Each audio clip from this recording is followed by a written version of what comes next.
অসম জাতীয় পৰিষদৰ সভাপতি লুৰিণজ্যোতি গগৈয়ে খুব স্পষ্টকৈয়ে কৈছে, এনেকৈ হলে 2024ত আকৌ হ'ব বিজেপিৰ চৰকাৰ। এনেকৈ মানে বিৰোধী একত্ৰিত নহলেই 24ত বিজেপিৰ চৰকাৰ। সাধাৰণ শিশুৱে বুজি পোৱা কথা যে হাৰিয়ানাত 1.79% ভোট আপে লৈ গ'ল, যাৰ কাৰণে চৰকাৰ গঠন কৰিব লগা চৰকাৰখন কংগ্ৰেছে কৰিব নোৱাৰিলে, বিজেপিয়ে কৰিলে। দিল্লী একে কথা। ইগো অহংকাৰ এইবোৰ ৰাজনীতি নাখাতে, গণতন্ত্ৰ নাখাতে। মিত্ৰতা নহলে ফলাফল বেয়া হ'ব, বিজেপিৰে চৰকাৰ হ'ব। আজি পুনৰ জোৰকে কৈছো যে যদি এক নহয় চৰকাৰ বিজেপিৰ হ'ব।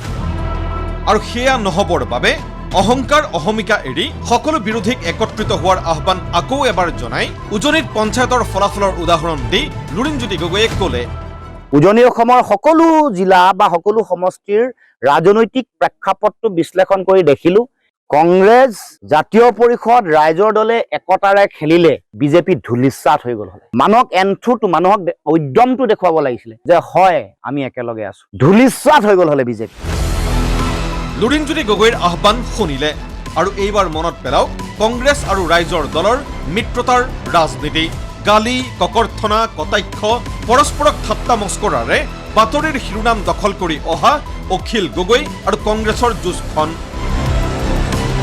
তাৰোপৰি প্ৰথমে উপনিৰ্বাচন আৰু তাৰ পাছত পঞ্চায়তত নোহোৱা মিত্ৰতাৰ প্ৰতিশোধ কল্পে অখিল গগৈয়ে সংখ্যালঘু এলেকাত কংগ্ৰেছক গালি পাৰি পাৰি চলোৱা ব্যাপক সাংগঠনিক তৎপৰতাৰ পাছত এইবাৰ আল্টিমেটাম দিছে অখিল গগৈয়ে। পঞ্চায়তৰ ফলাফলক লৈ উৎসাহী অখিল গগৈৰ দাবী, ৰাইজৰ দল এতিয়া সদৌ অসম ভিত্তিত ব্যাপ্ত দল। এতিয়া সমগ্ৰ ৰাজ্যত সংগঠন বঢ়াই 26লৈ সাজু হ'ব ৰাইজৰ দল। কংগ্ৰেছলৈ আৰু মিত্ৰতাৰ প্ৰস্তাৱ নিদিয়ে অখিল গগৈয়ে।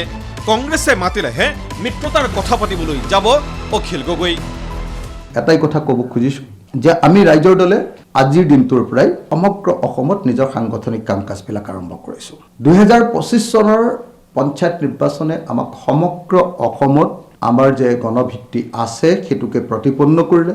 সমগ্ৰ অসমৰ সকলো জাতি আৰু সকলো ধৰ্মৰ মানুহৰ মাজত ৰাইজৰ দল যে আছে সেইটোকে প্ৰতিপন্ন কৰিলে। গতিকে এতিয়া আৰু আমি পিছ হুহুকি নাচাওঁ। এইবাৰ আমি কংগ্ৰেছৰ কাৰণে আৰু ৰৈ নাথাকোঁ, আমি আমাৰ নিজৰ কাম কৰিম। যিদিনা কংগ্ৰেছে ভাবিব যে আমি বিৰোধী একলগ হ'ব লাগে সেইদিনা আমি একলগ হ'ম, আমি একলগ হোৱাৰ পক্ষত। কিন্তু এইবাৰ আৰু আমি কংগ্ৰেছক বিৰোধী একলগ হ'ব লাগে বুলি চিঞৰি নাথাকোঁ। যদি কংগ্ৰেছ দলে স্বপ্ৰণোদিতভাৱে বিৰোধী ঐক্যমঞ্চৰ কাৰণে আগবাঢ়ি আহে তেতিয়াহে আমি ৰাইজৰ দলে কথা পাতিম। অৰ্থাৎ পঞ্চায়তৰ ফলাফলৰ পাছত বাস্তৱ বুজিলে লুৰিণজ্যোতি গগৈয়ে। বাস্তৱ ভালকৈয়ে বুজিছে অখিল গগৈয়েও, কিন্তু নুবুজাৰ ভাও ধৰি অখিল গগৈৰ চেষ্টা তেওঁ বুজা বাস্তৱটোকেই তেওঁতকৈ আগতে বুজি উঠক কংগ্ৰেছে আৰু কংগ্ৰেছ আহক ৰাইজৰ দলৰ কাষলৈ। কাৰণ কথা আছে আসনৰ দৰদামৰ। কিন্তু কংগ্ৰেছে কিমান বুজিছে? গৌৰৱ গগৈৰ কথা শুনিলেই আপুনি বুজিব কংগ্ৰেছে কৰা বাস্তৱ উপলব্ধিৰ পৰিধি। এপিচিচিৰ কাৰ্যকৰী সভাপতি জাকিৰ হুছেইন সিকদাৰে আকৌ বুজালে সৰু নহয় কংগ্ৰেছ দল। অৱশ্যে কোনোবা আহক বুলি দুৱাৰ খোলাও ৰাখিছে দলটোৱে।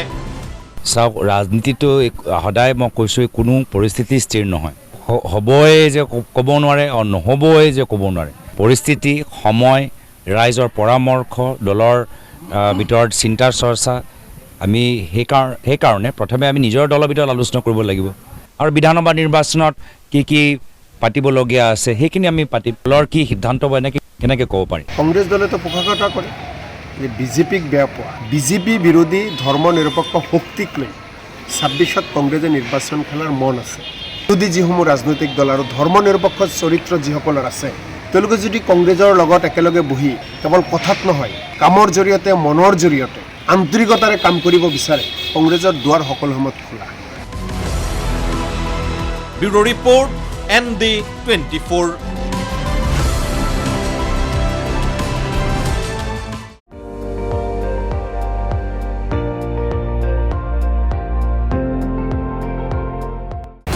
আপুনি চাই আছে ND24, সৰ্বশ্ৰেষ্ঠ নহয় সৰ্বোত্তমৰ দৌৰ।